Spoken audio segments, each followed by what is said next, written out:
Yo people, welcome back to Linus Tech Hub, and today I'm going to be looking at HexOS. I'm going to be downloading the operating system and installing it on a system I have. So I'm going to quickly show you how you can actually go ahead and get it yourselves.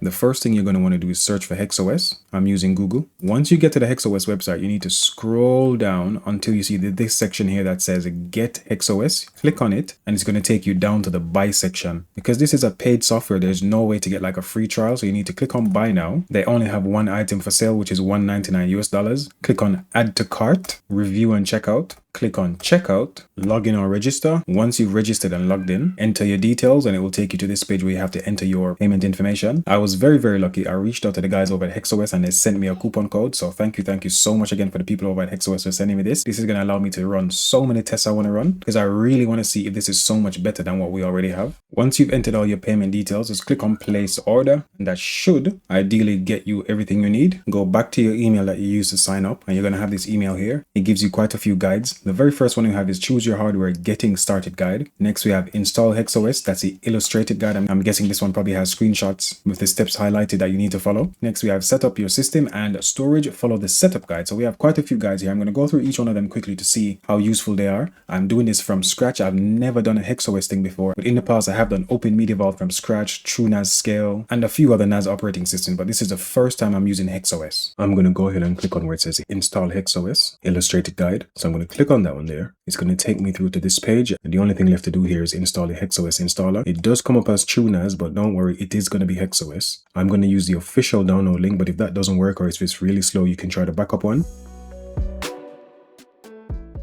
Going back to the email, if you click on the Getting Started Guide, this is a page that comes up. It gives you the specs you need to run this as well. So you're going to need at least a 2-core Intel processor that is 64-bit. You're going to need at least a dual-core processor, 8 GB of RAM, 20 GB of SSD storage, and that's going to be the boot device. You're going to need 1 storage drive for testing purposes, 2 storage drives for a mirrored pool, and 3 storage drives for an expandable pool. They even say at the bottom of the page that single drive configurations offer no redundancy and should only be used for testing purposes only. This is a small form factor HP desktop. I think it has 16 GB of RAM and like a 128 or 256 SSD. I bought this just before the RAM shortage from CEX, that's Computer Exchange in the UK. As you can see here, these are all the drives I've accumulated over the years. I've got SSDs, hard drives, everything, and I'm going to try to consolidate these as much as I can. But at the moment, I just need to quickly put these drives into this PC or attach it via USB, test out HexOS to see how good it is.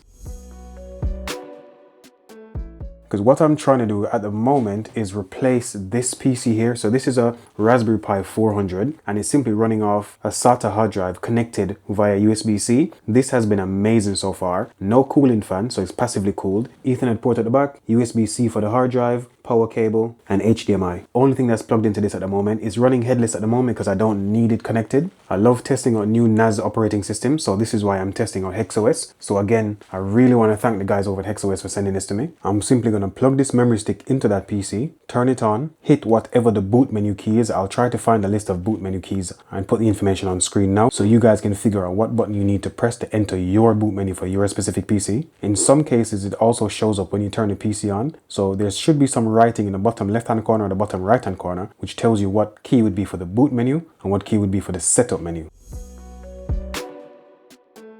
Go to Google and type in Rufus, which is R-U-F-U-S. Go to the website here. At the top, you're going to see downloads. Simply choose the version you need. I'm going to go for Windows 64-bit, so I went for the first one. Download it, and you're going to run this and write the file, which is the ISO image, to a memory stick. So I'm going to plug in a completely different memory stick now and write the image file to it. This is my downloads folder. This is the Rufus file I just downloaded. I'm going to double click on this, open it. It's going to ask if I want to allow this device to make changes. I'm going to click on yes. Once I run Rufus, it automatically finds the drive that's plugged in. So that's the first step option here that says device. The next thing I'm going to do is go over to where it says select. This is going to be where you choose your image file. So for when I click on select, it comes up with a browse menu. I'm going to go to my downloads folder, and then from here I'm going to choose TrueNAS Scale HexOS ISO. Click on open. I'm going to click on start, and the recommendation when I checked with ChatGPT and Gemini was to write this in DD mode. So I'm going to click write in DD mode, click OK, then click OK again. That's going to start writing, and I'll come back when this is all finished.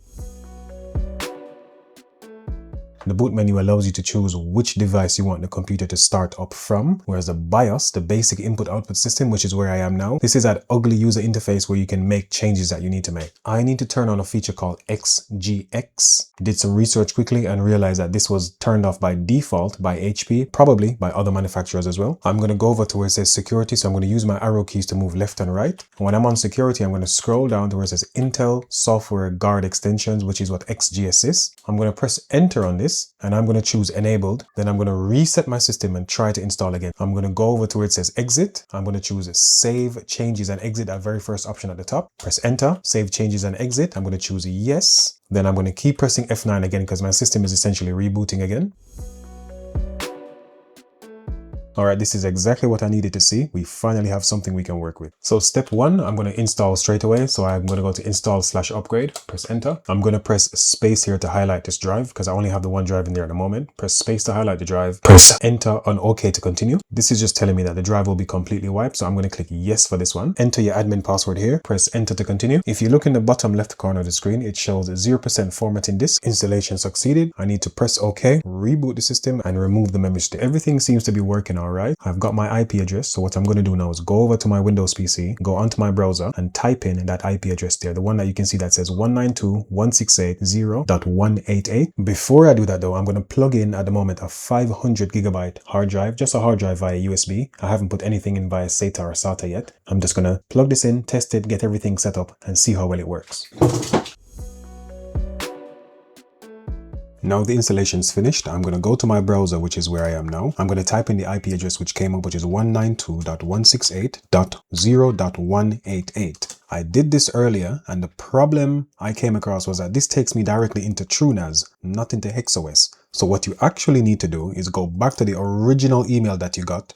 Go to this link here that says install HexOS, the illustrated guide. Once you click on it, you're going to obviously read all the instructions, scroll all the way to the bottom of the page. And at the bottom of the page is going to have a link. This is the link you need to click on. I'm going to make sure I put this link in the video description as well, because it's not very obvious what you need to do unless you read everything, which is what you're supposed to do really. But obviously I skipped it because I thought I know what I was doing. Once you click on this link here, it's going to take you to this page. I clicked on it before and it came up with an option for me to claim my new server. So you simply click on the claim button. Mine only says continue now because I clicked on it before. Once you click on claim, it's going to ask you to enter a name, a host name for your HexOS device and the password. The password that you enter here is the same password that you entered when you were installing the operating system, not the password for your HexOS online account where you purchased HexOS. After that, it simply comes up with these specs here. So I've only got one hard drive plugged in at the moment. It's telling me that this is a warning. So what I'm going to do, I'm going to wheel myself over to where the NAS is and I'm going to plug in a second hard drive to see if that updates. So that did not update by itself. So I'm going to reload the page and see if I get any updates. All right, it takes me back to the main page. I'm going to click continue here. It's going to search and search and search. I'm guessing, okay, now we have two hard drives. Perfect. It still shows a warning, but I'm going to ignore that for now and click on continue. And as you can see here, it shows me 15 gigabytes. So I'm guessing TrueNAS and HexOS is using 1 gigabyte because the total here should be 16. All right, I'm going to click on continue.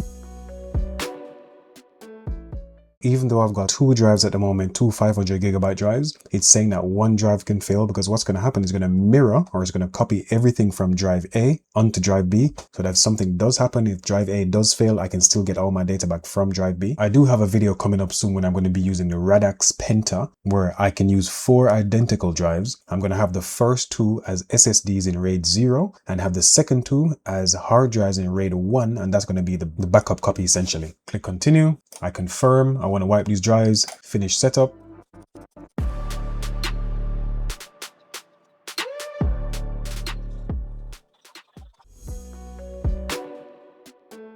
That's all done. I'm going to click on go to dashboard. This is really useful actually. I've now configured storage. I can now configure users, then add folders and install my first app. So I'm going to go ahead and configure users now. I can do folders and I can do local accounts. It says local accounts can be assigned to protected folders. They cannot be used to manage your server. So whatever user account I'm going to create now, it's not going to be an admin account. It's going to be like a local account that can access certain folders. I'm going to click add account once I've entered my username and password. Once I do each action, it pops up with this window again telling me that I need to do the next action. This I think is really, really useful. And I think this is something that every single NAS operating system should try and implement because it removes that need for you to be a really technical person to go have to read documents. Once you do this, it tells you exactly what you need to do.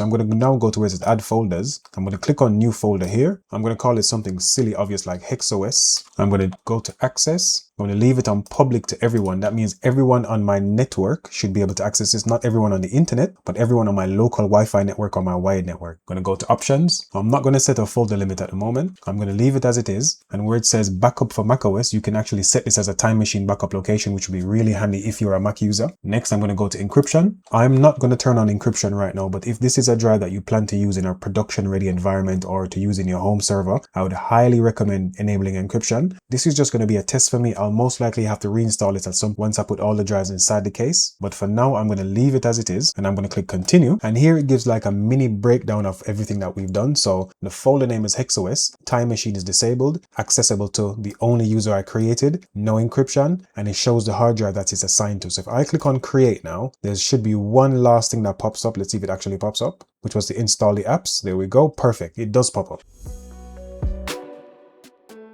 So now I go to install your first app, and I think the one that makes the most sense for me is Tailscale. If Tailscale VPN is actually on here, this is a game changer because I don't need to go install anything manually anymore. So I'm going to search in apps and I'm going to type in Tailscale, Tailscale. Tailscale does come up. I'm going to click on it. I'm going to go to install. It tells me straight away that Tailscale has not been optimized or curated for HexOS. However, if I do want to install it, I'm going to have to go through TrueNAS, which is okay, but I wish there was like an override button here somewhere that would allow me to simply install it anyway, because the fact that it is installable, they're stopping it for whatever reason, which is fine, which is good for security and stability. A user like myself that really likes to tinker, there should just be a button that says override this, install it anyway to test it out. I'm going to go ahead and request curation, and it showed me there are 141 users have requested curation, so that's probably going to be 142 now. I'm probably going to go ahead and install Image. It says it's a self-hosted photo and video backup solution directly from your mobile phone. This seems like it's one of the ones that has been curated, so it shouldn't have an issue installing. That's finished installing, so I'm gonna stop here because I do want to make another video showing around the system. All I've done now is downloaded, installed, and done the very basic setup of this. Thanks for watching. Like and subscribe. Stay tuned for more.